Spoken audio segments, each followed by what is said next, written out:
This show is produced by the Hartman Media Company. For more information and links to all our great podcasts, visit hartmanmedia.com. Welcome to the American Monetary Association's podcast, where we explore how monetary policy impacts the real lives of real people and the action steps necessary to preserve wealth and enhance one's lifestyle. It's my pleasure to welcome my friend George Gammon back to the show. I asked him to come on today to talk about the impact of COVID-19, the cerveza sickness, maybe, coronavirus. I know it's not something to laugh about, right, George? But anyway, that'll help us from not getting demonetized. And we want to talk specifically about the concept, which is very rare as an economic malady. You know, I talk about the three economic maladies all the time: inflation, deflation, stagnation. But this one is kind of interesting and nuanced and rare and very disconcerting too, because since we've had the markets really recognize the impact of coronavirus, we are in a position where we are beginning to see a supply-demand shock. And this is a rare malady. So I want to talk about that, but we're going to talk about a bunch of other things. I think we'll go on a lot of tangents today. For you who are only listening on audio, we will also put this on our YouTube channel because George is fantastic with the visuals, with the whiteboard, and we will be showing some of his whiteboard segments here in order to elaborate on what we're discussing. But hopefully it'll come across really well for you if you're just listening to the audio as well. George, welcome back. It's great to have you. Thanks. I appreciate you inviting me back on. It's always a pleasure to talk. Yeah, it sure is. And these are scary time. The markets finally, just about a week and a half ago, really started recognizing the impact of this very serious thing. And just to talk about it for a moment before we get into the economic impact, which is significant, and we're going to hopefully impart to our listeners some things that can really help them weather the storm. When it comes to the health impact, I think it's important because so many people are spreading really falsehoods on social media. You know, I look through my Facebook feed, I look through Twitter, and I'm seeing these people saying, you know, what's the big deal? The flu kills more people, blah, blah, blah. That is not true. This is different. There are very important nuances. And since you and I have both been doing a lot of research about it, I just thought I'd let you talk about that a little bit before we jump into the financial side. Sure. The big difference between the coronavirus, cerveza sickness, whatever you want to call it, and the normal flu, first and foremost, is the R Naught value. So the R Naught value is just a scientific way of saying how fast does it spread from one person to a group of people. If one person has the virus and the R Naught value is 4, like it is with the coronavirus, then that one person is going to spread it to 4 people. Mm-hmm. So, and then it just grows exponentially from there. The flu is 1.28. So less of an issue. That is a huge difference when you get into the exponential growth curve and the math of it. Mm-hmm. And to get a virus to where it just self-extinguishes, you want that R Naught value at 1 or lower. You get it lower than 1, and it's just going to fizzle out because that one person isn't passing it on to enough people in order for it to grow. So that's the first big difference. The second big difference is the serious complication rate. Mm-hmm.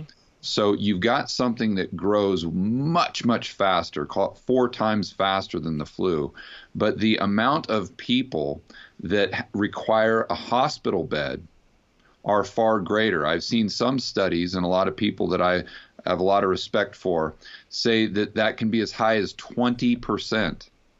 Mm-hmm. So if you have something that takes 3 months, let's see, not even that, let's say it takes 2 months to go from 0 infections to 1 million infections in the United States, and 20% of those people, call it 200,000, need ICU beds. Well, we've only got 100,000 in the United States. Right.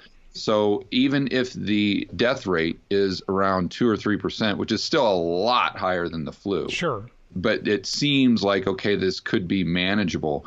But that's if you've got full capacity in your hospital system. Right. If that's strained at all, obviously that 3% is going to go up to 6%, 10%, who knows? And there's places in Italy.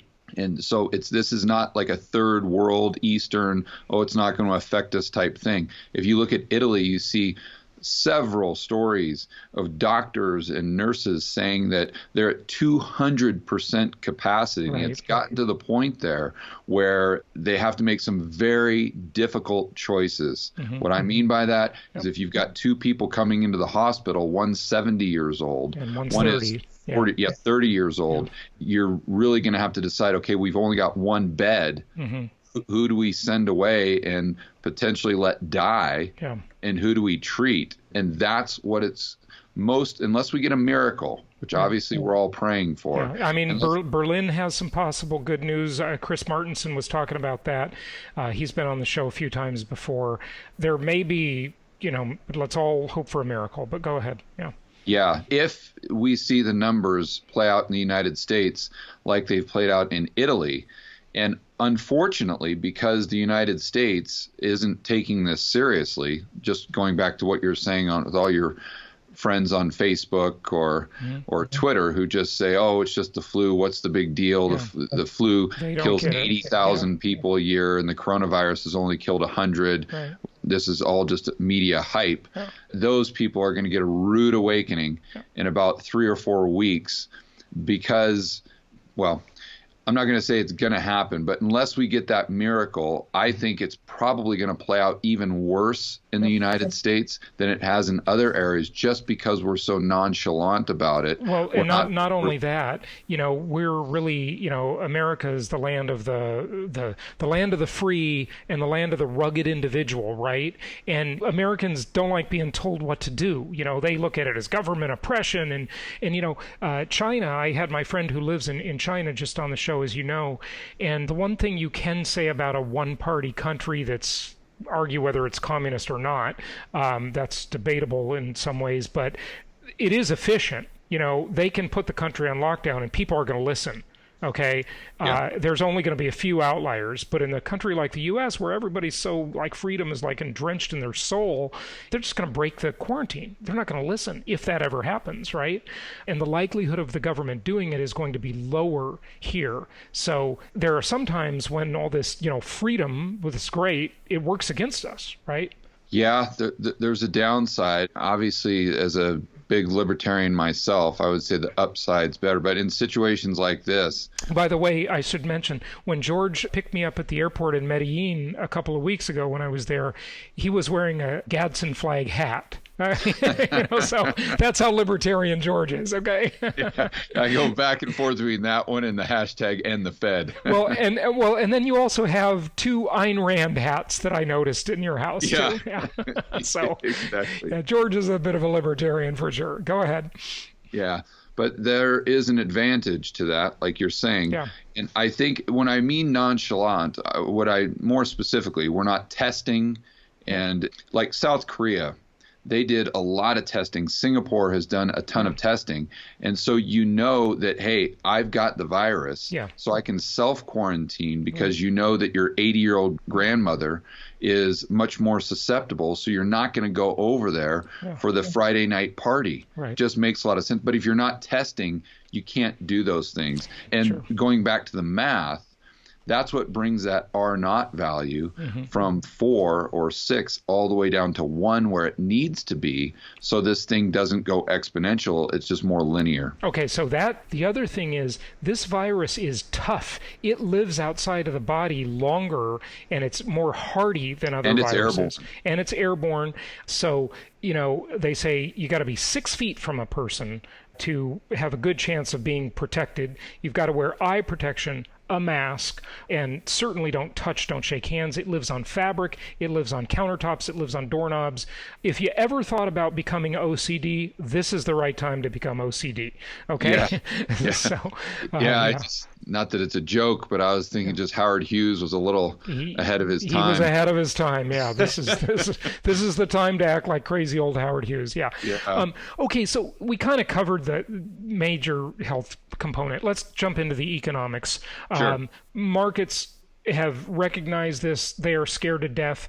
Events are being canceled all over the world. We postponed our Meet the Masters event. By the way, you were one of the speakers at that event. I hope when we finally do the event, you can still come and speak to our audience. Sure, for sure. Event planners, hotels, airlines, cruise ships obviously are really suffering, but there's a whole supply chain around the planet, and China is sort of at the beginning of the supply chain for a lot of products, right?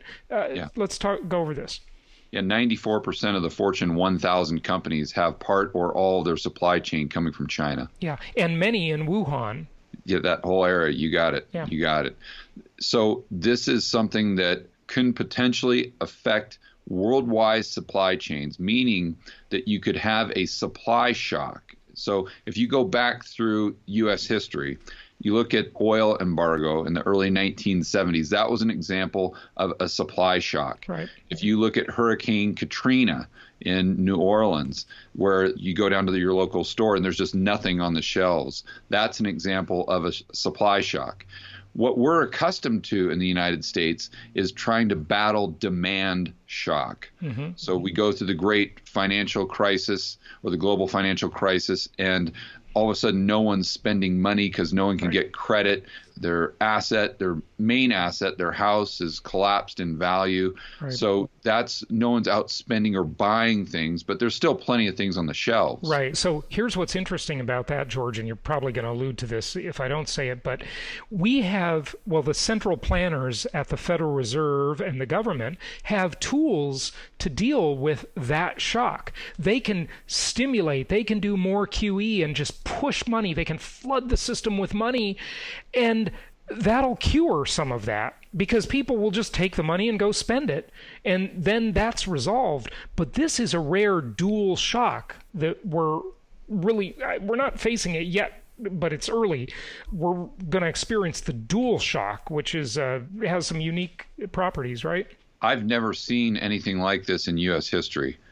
If you go back to the major economic events, I've never seen a supply and demand shock, a huge one, happen simultaneously.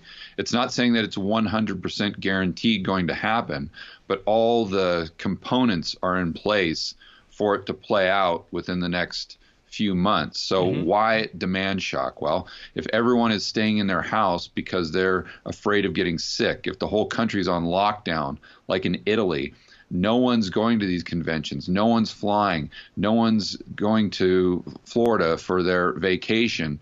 They're not out spending money.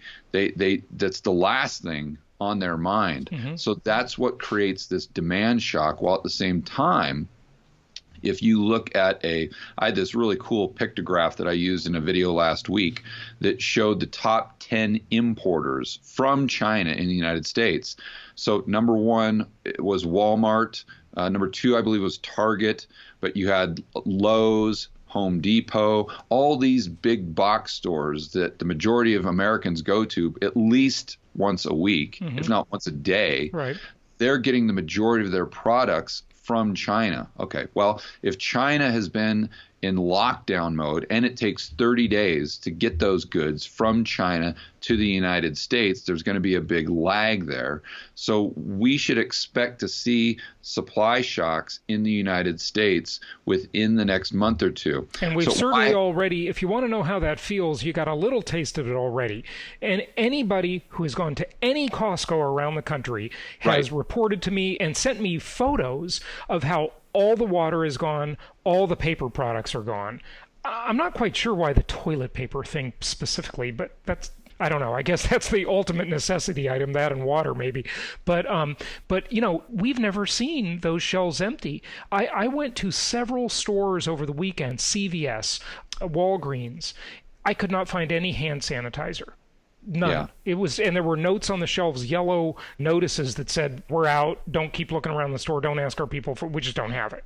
That and the hand sanitizer, the wipes, the water, the paper products. You've seen that. My friend told me he was talking to one of the Costco employees, and they said rice and pasta are the other things. They said when bags of rice come in and they get pallets and pallets of the rice delivered to Costco, they're gone in an hour. Everything's gone. Yeah, so in that same video, I kind of did this thought experiment on how that plays out. And if we see that come to fruition in the United States, I think you're going to have consumer prices on those items go through the roof. You could see them double, triple, quadruple in price, while at the same time you see prices on higher end items completely collapse. So you see car prices, as an example, completely collapse, while at the same time price of rice quadruples. Right. Yeah, exactly. Yeah. Okay.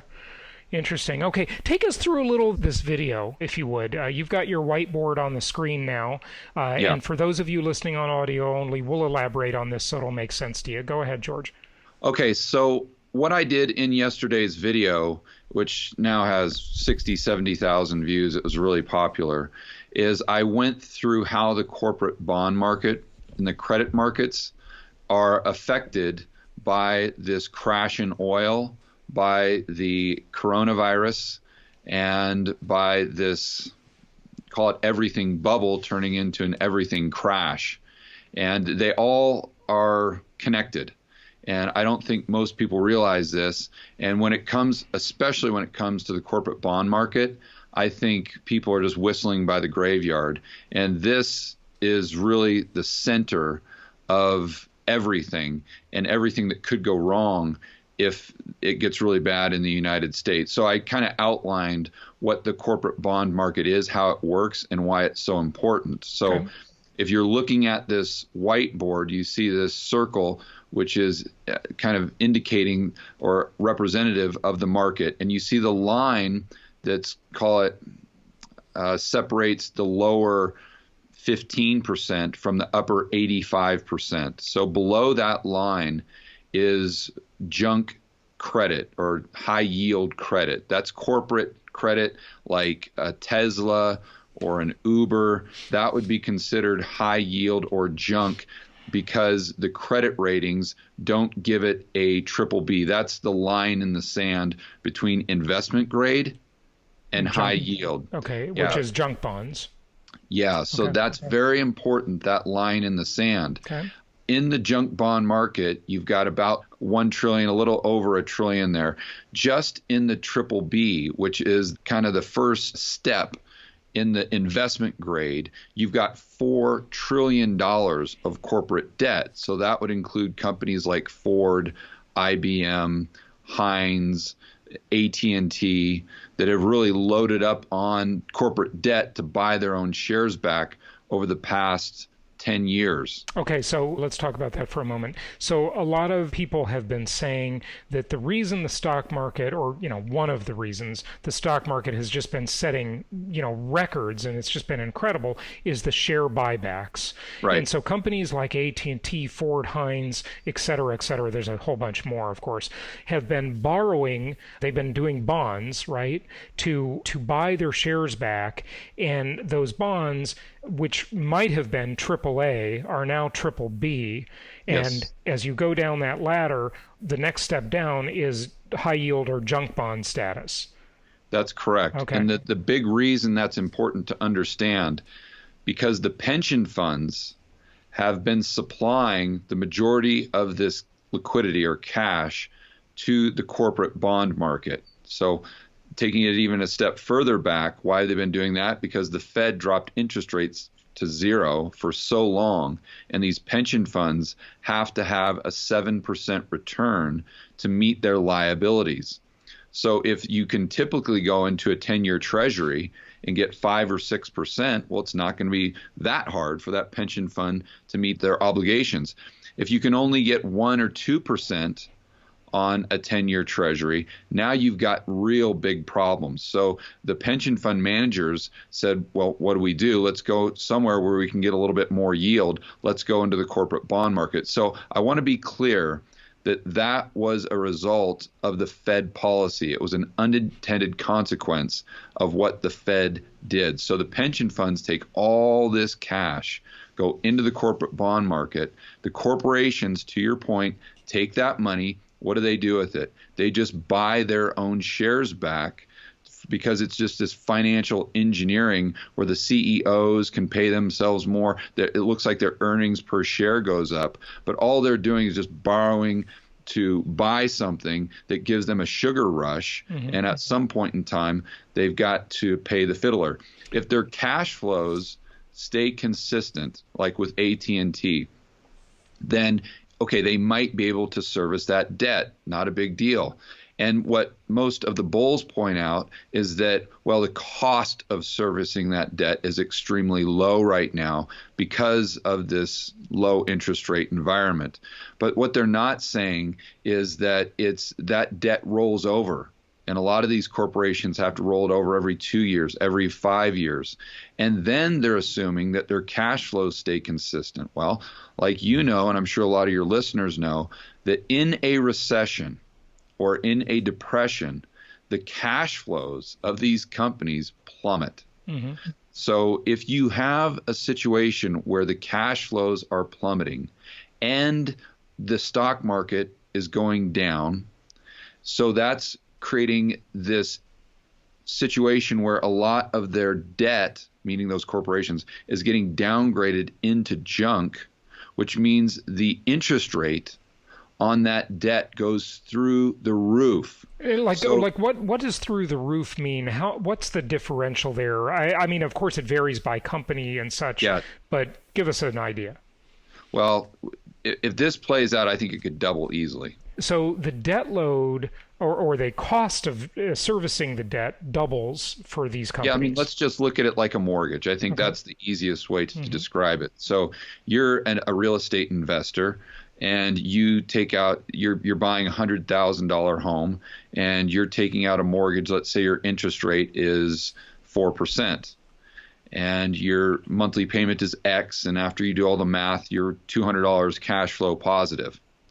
And as your listeners, because they're smart, they take out fixed rate debt, so they don't have to worry about these things. Right, yeah, right.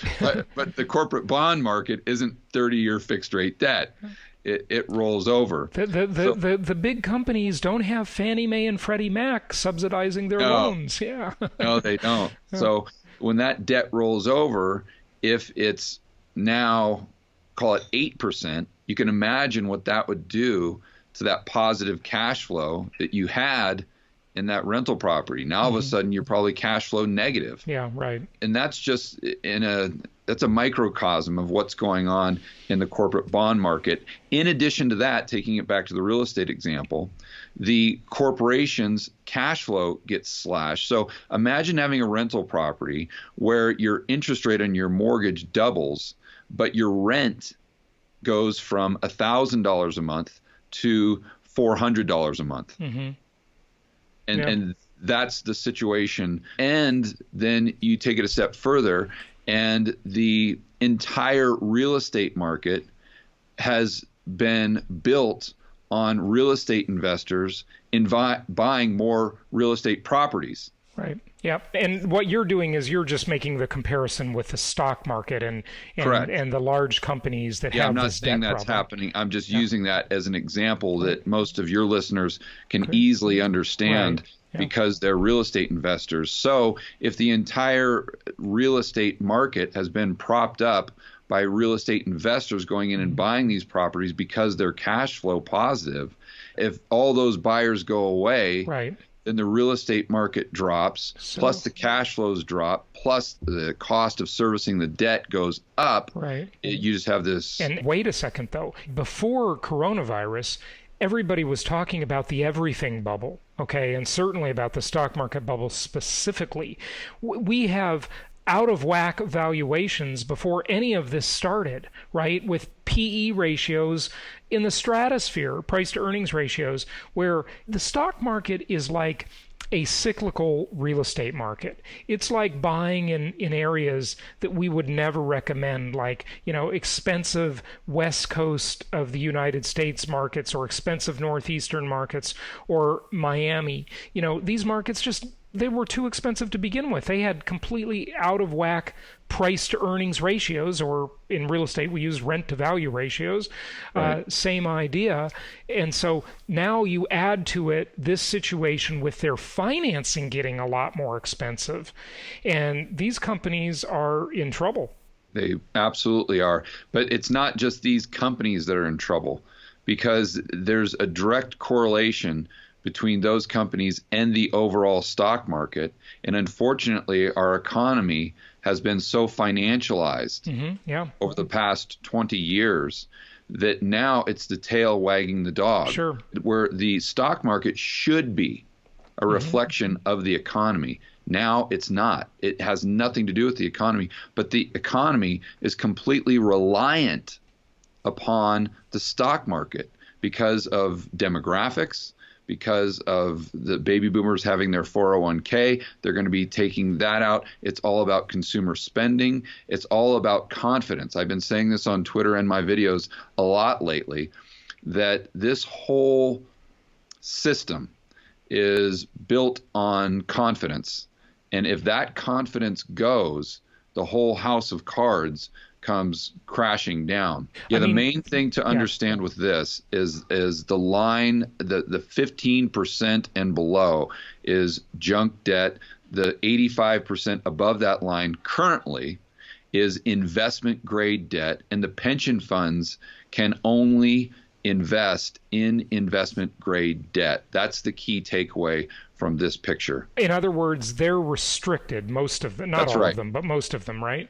That's right. Yeah, right. And not to mention, we've profiled it on the show many times, but there's a huge pension problem around the world, not just in the U.S. But yeah, okay, go ahead. Let's move to the next concept here. Yeah, so to give you kind of a better image of what the corporate bond market looks like, I'm going to go to a graph, which is right here. And the scary part is you can see how much corporate debt we had in 2008, and that, let's call it 3 trillion. Well, now we've got 7.5 trillion, almost 8 trillion.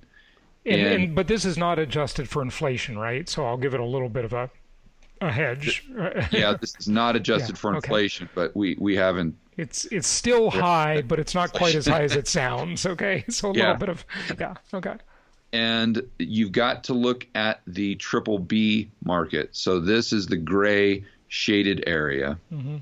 And then the black, pink, and red is the junk market. So you can see how small the junk market is compared to not only investment grade, but triple B more specifically. And the reason I keep harping on triple B, because that's the next step down for them is junk. So moving on to the next whiteboard, this is another example of how it looks and the systemic risks in the system. So instead of a circle, this time I've got the square. We've got the triple B, 4 trillion, the junk at 1 trillion. So these, we're talking about the bonds here, okay? Yeah, the corporate bonds. Above the 4 trillion, we've got 2.5, or above the triple B, we've got 2.5. Those pension funds come in, they put in the money just like we talked about, and now I'm putting some numbers to it. So if the pension funds are getting a 4% return by buying this triple B debt, they've got to get that 7%. So there's a big delta there. So what do? Is they lever up. So if they buy a bond for $1,000, let's say that company gets downgraded, then that bond goes from $1,000 to $500, the face value of that bond. And if they got 50% leverage, well, their equity is completely wiped out, meaning the pension fund. So, and to your earlier point, this is a pension fund that's probably already underfunded by 50%. So this is catastrophic for retirees. For retirees, for pension funds, you got it. Yeah. Going just over to the right, I show the same squares, but this is if that 4 trillion got downgraded into junk. So now your junk. So just to help follow. Okay, so the $4 trillion of now triple B bonds get downgraded to junk bonds. Then instead of having 1 trillion in the junk bond market, we've now got $5 trillion in the junk bond market. Okay. That's right. But the majority of the liquidity can't chase that, because remember, the pension funds they're excluded. They can't do excluded. Junk. And that's your main buyer. So if they're excluded, you've got 4 trillion of supply coming into a market that only has 1 trillion of liquidity. That's why I say that it wouldn't surprise me at all if the interest rates in that junk market just doubled almost immediately. So then you say, okay, George, this sounds a little extreme. How would that 4 trillion go in all not that it would at the same time, but how would the majority of that be labeled as junk? Well, you've got to look at what's going on with the coronavirus. You've got to look at what's going on with oil. We didn't discuss that, but a good slice of that 4 trillion, oil corporations. So if oil corporations have to deal with $25 oil, especially in the United States, they're not going to be able to pay their debts. Yeah. So that's how a lot of that goes down to junk. Also, because we should elaborate on the oil thing, because that's a huge deal. That's hugely important. Huge. Yeah. Massive. Okay. But go ahead. Yeah. So that's why a lot of those oil companies could not only go out of business, but at a best case, get downgraded. And then we go back to the Ford, the Heinz, all these non-oil companies, but that are floating right on the cusp.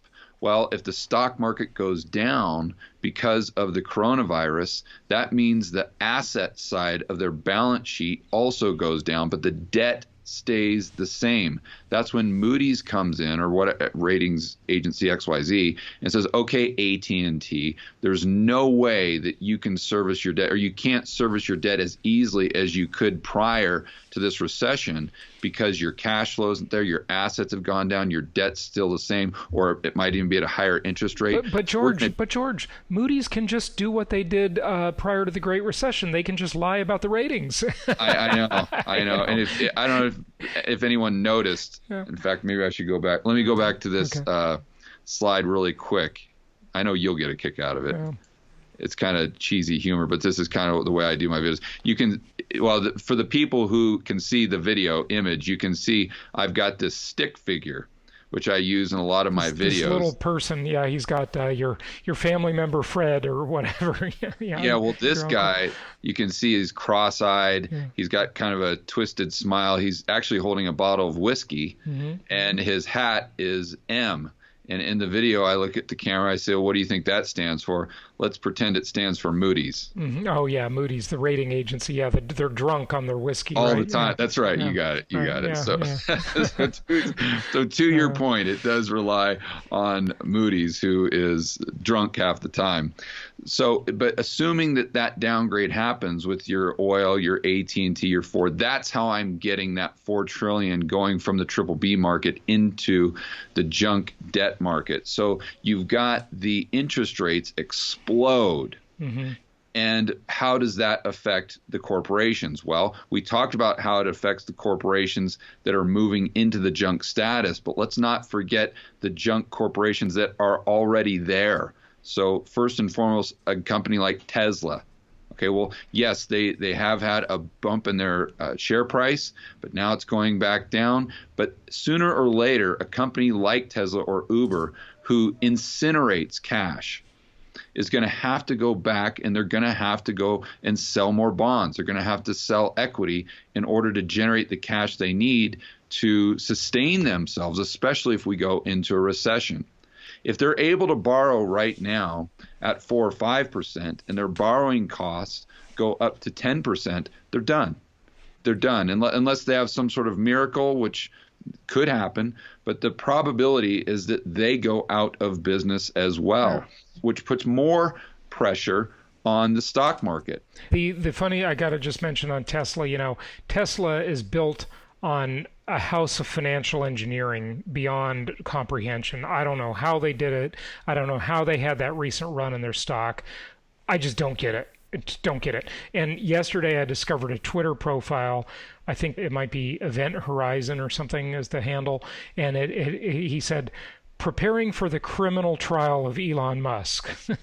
Yeah. I mean, there's so much financial engineering in that company. I just have no idea what's going on. But And what's interesting about it is you mentioned, and I think this was before we started recording, we talked for about 20 minutes before we started, I'm not sure this got on the show, is that with the oil price collapse, and maybe even a further collapse in oil prices, of course, that means there's not going to be any shale oil industry because it's just too expensive, and there's going to be a lot less production. So you may come into a future supply-demand shock, but not in the foreseeable future.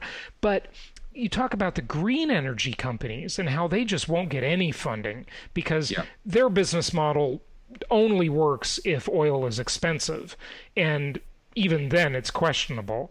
Yeah, I'd take it a step further and say their business model only works when we have very loose credit markets and we've got really cheap money. And we've got the government acting as a venture capitalist or giving handouts, which they should not do, like Solyndra and Tesla. Solyndra is gone, Tesla's still in business. If we get someone like AOC and her crazy Green New Deal, I mean, you've got the government picking winners and losers. The government's in the venture capital business, right? Well, it's crazy. It makes no sense to me. But who knows what they'll do if they'll do something like that. Yeah. Again, I'm not sure. But I'm not saying I agree with any of it. I think it's ridiculous. No, I know. No, I know. Yeah. But if they stay out of the market, then it's those companies. The green energy companies are in a very similar position to Tesla, that they don't make a lot of money, if any money at all. Sooner or later, they're going to have to go back to the capital markets. Right. And if there's no money for them, then they're out of business. So you get this situation where a lot of the oil supply is going offline or potentially will go offline because of shale. You get tight money in the corporate bond market, and you've got the credit markets collapsing. So the green energy companies can't be as competitive. So they're not as much of a threat to oil. Right. And it goes back to the old saying where the cure for low prices are low prices, especially in the commodities space. So I'm not here to say whether green energy is good or bad or oil is good or bad. I am here to say that from my vantage point, the 5-year or 10-year outlook for oil, if this plays out, could be very good. Yeah, very interesting. But it's probably going to get a little cheaper first. We might actually start giving some stock tips on this show. Even though we love real estate, we love income property. So that's kind of anathema too. But everything is a function of price. Right, absolutely. No question about it. Cash flow, whether it's the mortgage, whether it's a real estate property or a dividend-paying stock. And so many people accuse me of being bearish on the stock market, but that's not really true. I was bearish on the price of the stock market. If I can get the stock market at a 80% discount, well, then I might not be so bearish. Even me, who, commandment number 3, thou shalt maintain control, which I don't like having middlemen in my investments. I don't like, being subject to the graft and corruption of a fund manager, an investment bank, a CEO, a board of directors, because they're skimming all the profits off the top. But when the discount's big enough, you really mitigate that problem quite a bit. So I agree. I'm an opportunistic investor. So yeah. Okay. Yeah. And I want to go back to the right-hand portion or on my right. And because I think there's a couple things that most people don't think about. So even if they've heard about the corporate bond market and they understand the tie between that and the stock market, I think they're not taking it another step, which I'd suggest. And that's to understand that these pension funds are going to be in deep trouble. So what are they going to do most likely? And these pension funds, we're talking about state pension funds. Well, they're going to try to raise taxes. So they go in with property taxes, they go in with a VAT, a sales, who knows? They're going to try to take every last penny that you have. And they're probably going to have to do that in a time where the United States is going into recession. So that's why I've got it written up on the board here. What that means is what presents another really big problem in the sense that during a recession, tax receipts plummet. Right. Tax receipts really, I know it sounds crazy to say this, but they don't have a lot to do with tax rates, believe it or not. Right. Oh, yeah. Well, my listeners already agree with that concept, mostly because, that the point, if you want to collect more taxes and you're the government, you need to expand the economy. You need to grow the pie. You need to increase the size of the pool.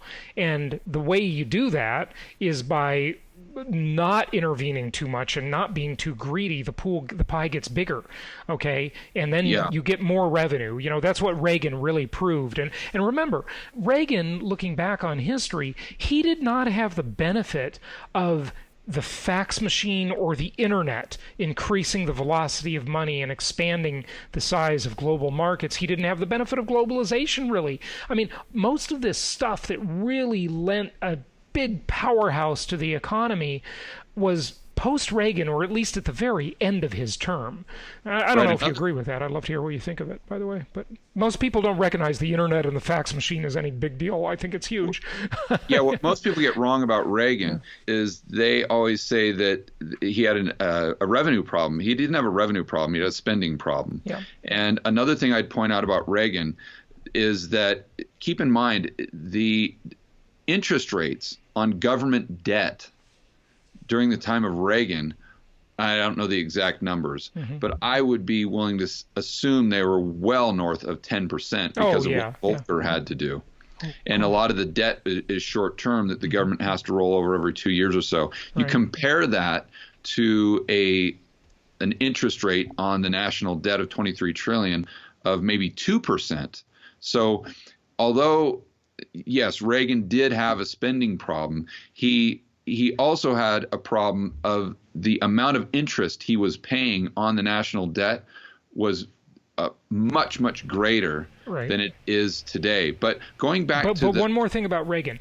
Reagan had a business plan for his spending, okay? His business plan was to bankrupt the Soviet Union, and that was achieved. I mean, listen, history can argue with this. People have different opinions, but that was a business plan. There was a finality to that actually, you could argue in the long run, saved money because it ended the arms race to a large extent. There's no business plan for the welfare state. Okay, government handouts is not a business plan. It doesn't make people independent. That's been proven over and over. So I don't know. We can argue about this till the cows come home. No, I totally agree that the way that we're spending money is counterproductive. It's not investment grade spending. Okay, yeah, exactly. You're not going to get a money multiplier on it. Right. But going back, the key thing there, Reagan dropped rates to call it 25%. But if you look at tax receipts as a percentage of GDP, they were just as high as they were back in the 1950s, when all the Krugmans of the world say that we lived in this nirvana because the tax receipts were so high. That is a complete fallacy. Yeah, well, Paul Krugman doesn't know what he's talking about. But yeah, the percentage of the receipts as a percentage of GDP were very similar in 1950 to where they were in the 1980s. They really don't change too much if you look at a chart. So my point is that what really affects tax revenues, though, as a percentage of GDP, is the stock market and recessions. So if we go into another recession, and in my opinion, if we do, it'll be worse than 2008 because the debt is so much higher. That means the taxpayer is not going to be able to fund these pensions. So this feedback loop that we've been talking about gets even worse. And to take it to the next step, you got to look at all these baby boomers who have been retiring, and they're taking money out of the stock market. And if we go into this negative interest rate environment, they're going to have to save even more money. Their retirement standard of living will be nowhere near what they expected. So there's going to be not even close, but they'll be spending a lot less. And if you look at demographics, I think you just had Harry Dent on the other day, but the U.S. economy has gotten a lot of the tailwind or the headwind from the baby boomer generation. Sure. Whether it's the spending, whether it's their investment habits. They changed the world as they were moving through the economy. The baby boomers, more than any other demographic cohort, just changed the whole world. Yeah. Right. So now you've got that massive glut of people that would normally be reducing their spending habits because they're going into retirement. Now they're going to be reducing their spending habits 10x because of the pension funds, negative interest rates. They can't get a return on their money. Then if you look at consumer spending being 70% of the U.S. GDP. That's why I called this segment the Doom Vortex, because that's what I call this feedback loop. It's a feedback loop. That's a very good way to look at it. No question about it. Okay, so you invest in all kinds of stuff. You like real estate. You like income property, as do I. I think it's the best thing going. I can really only see two strategies for this. I think the cheap income properties that are necessity housing are great. All you have to do is people just got to pay their rent. Regardless of what values do, we invest for yield. So, we don't care about values too much. Hey, listen, we're happy as a clam if they appreciate, but we're not expecting that. We're investing for yield. So if people will just pay their rent and we can maintain our expense ratio, we're in good shape.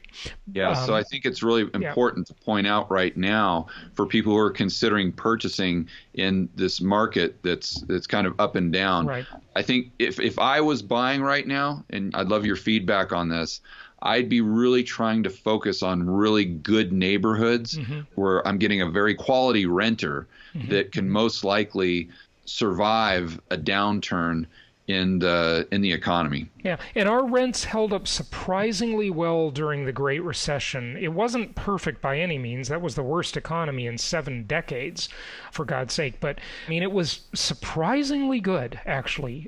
They showed a surprising amount of strength. But you always have to ask yourself, compared to what? Like, what else are you going to do? So the second thing I was going to mention, and listen, I'm not a precious metals bug.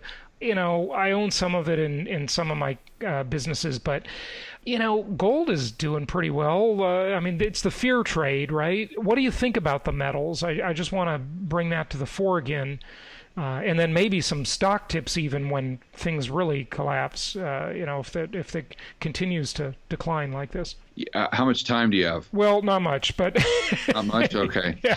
Because gold is, I could go into the repo market, repo fails, the oversubscribed, because that really ties into gold if you go back to 2008. First and foremost, I want to say the way I like to do it is I compartmentalize my portfolio into 3 categories. 1, insurance, 2, investments, 3, speculation. Right. So only insurance for me is gold, and that's only 10% at a max of my portfolio. That just is, I want to maintain. I think that's reasonable. And is it just gold, or do you like any of the other metals? One of my companies had quite a bit of palladium, and when I say quite a bit, I'm talking not that much really in the broad scheme of things, not compared to the real estate and stuff like that. But, that went through the roof. I was so surprised, that did so well. I like a lot of the metals. I like the miners, but I just don't put them in the same category. To me, they're not insurance, they're a speculation. Oh, got it. Okay, so you do the 80, 10, and 10 strategy.